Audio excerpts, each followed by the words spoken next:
Dear student, welcome to my online class presentation and this class for MA Part 1 student. Before starting my session, I would like to introduce myself. That is, I am Polirani Shaha, Assistant Professor, Anand Mohan College. I hope all of you are fine and safe and stay at home.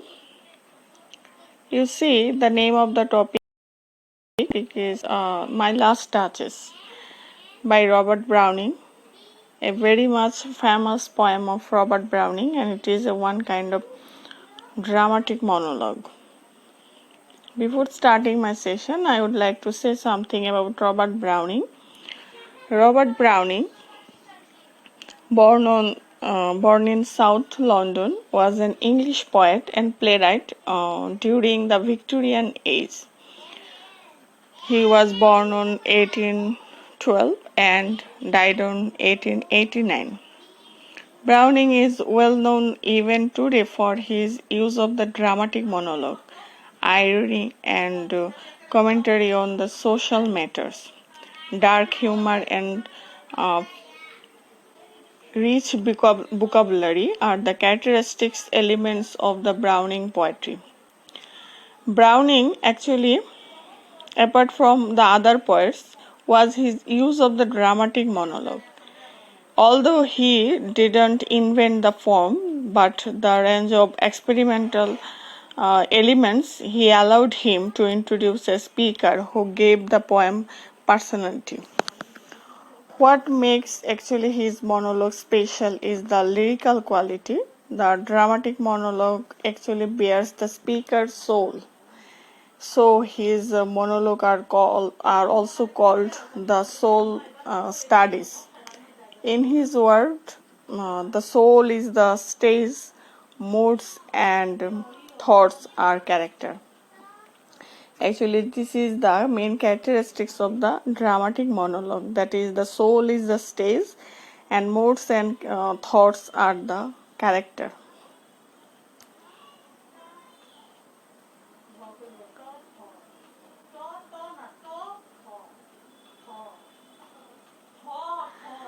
He actually English poet of Romantic age, well known for his dramatic monologue and dramatic monologue actually with the lyrical qualities. His dramatic monologue specially bears the speaker's soul.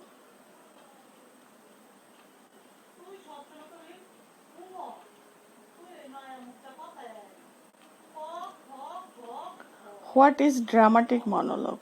Dramatic monologue actually it consists of a single speaker and another silent listener, shows the psychology of the reader, actually a one-sided conversation with a silent partner. This is the dramatic monologue. That is, dramatic monologue, the main characteristics of the dramatic monologue. This poem is that type of dramatic monologue because it consists entirely of the words of a single speaks. Actually the speaker of the poem is the Duke, and there is another person, that is it has the silent listener, and this poem shows the psychology of the speaker to the reader.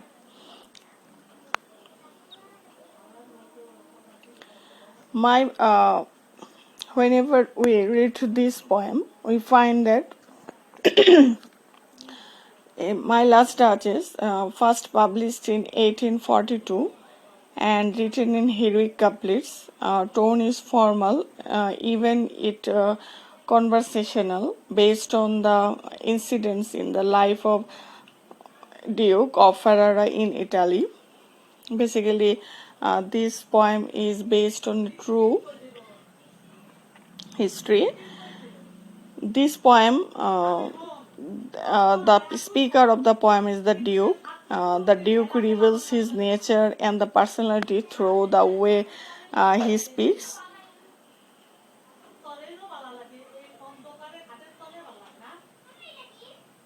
Settings of the poem, the private art gallery in the palace of the Duke. This is the setting of the poem.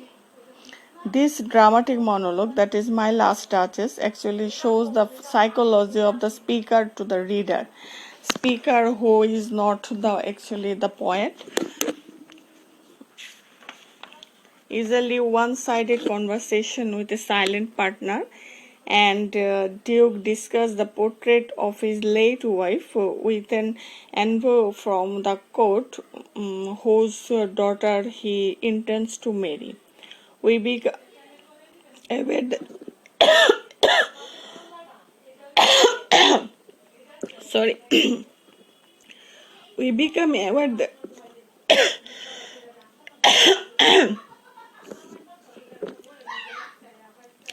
we became aware that he was an arrogant man, will do anything to satisfy the demands of his arrogance.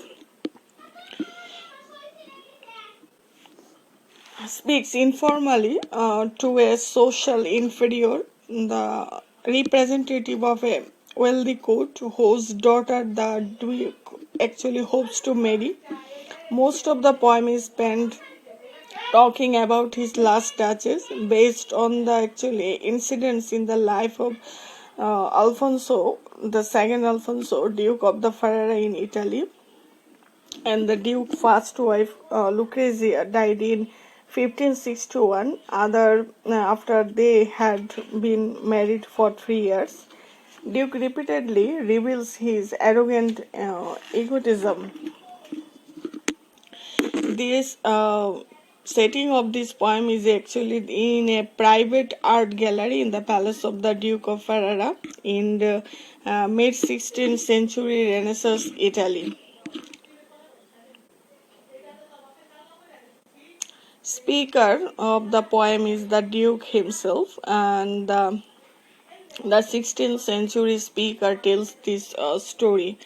That is, the Duke tells the story to a silent listener.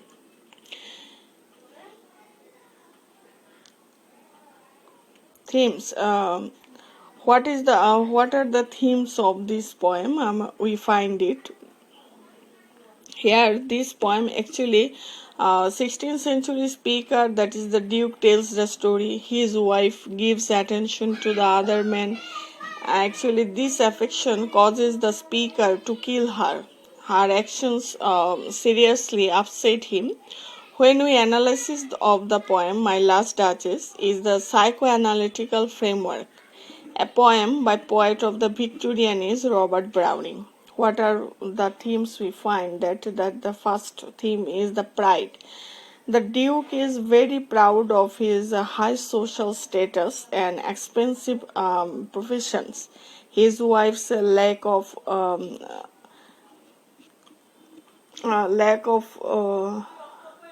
subservience to his high social status actually infuriated him.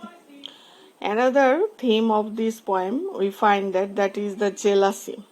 The Duke hated the way his wife would smile at other men. He suspects that she was unfaithful to him. This is the theme, the most important theme. That is, the first one is pride, and the second one is the jealousy. What is the analysis and summary of the poem? Browning's this poem, My Last Duchess, is about the Duke of Ferrara actually giving someone a tour of his home. This poem is narrated by the Duke to an envoy, a representative of another nobleman whose daughter the Duke is soon to marry. Browning helps us understand these details with his illustrative irony he employed in this poem. Throughout the whole poem, we get the sense that the Duke was in the mindset that he owns his wife and that she was only for him. His eyes only, that no one else could have her. Also, you feel like the Duke feels as if he was in power, even this wife, that he would have told her what to and not to do. The Duke said he would teach her a lesson. This is the summary of this poem. Whenever we read or the analysis this poem, we find that this poem is a psychoanalytical framework of the poem. Psychoanalytic framework of the poem, that is, this poem has the element of the psychoanalytical is reflected in this poem. When the Duke actually intends to flatter the envoy by giving him the privilege of beholding what he regards as an extraordinarily beautiful work of art, Duke finds satisfaction only in manipulating and controlling others. The Duke used his wife's supposed sallowness as an excuse, mainly to himself, for taking revenge on one who had unwillingly wounded his pretension vanity. The here another symbol we find that is the statue of the Neptune is a psychological presentation of the Duke himself as both enjoy dominating what is beautiful and delicate, feminine, and the natural. This is the psychoanalytical elements we find in this poem. The first one is this poem actually satisfaction only in manipulation, that is the Duke satisfaction only finds his satisfaction only in manipulation and the controlling others, the way he always tries to manipulate and the controlling his wife. The Duke actually used his wife's supposed shallowness as an excuse, mainly to himself, for taking actually revenge on one who had unwillingly wounded his present actually pretensions vanity. And the another thing is that is the statue of Neptune is a psychological projection of the Duke himself as both enjoy dominating what is beautiful, delicate, feminine, and the natural.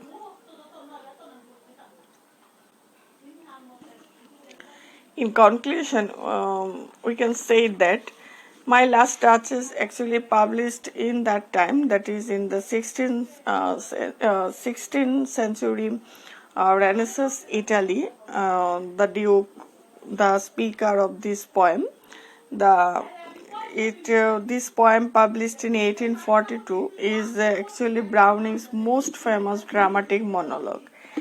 It engages the reader on a number of levels: historical, psychological, ironic, theoretical, and more.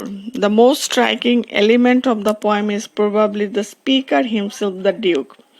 He can be identified as a monster since he had his wife murdered, yet he is impressively charming, both in his use of language and his affable address.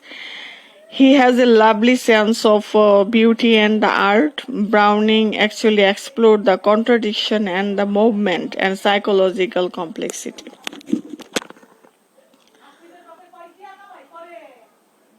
Thanks for your participation. Have a nice day. Thank you.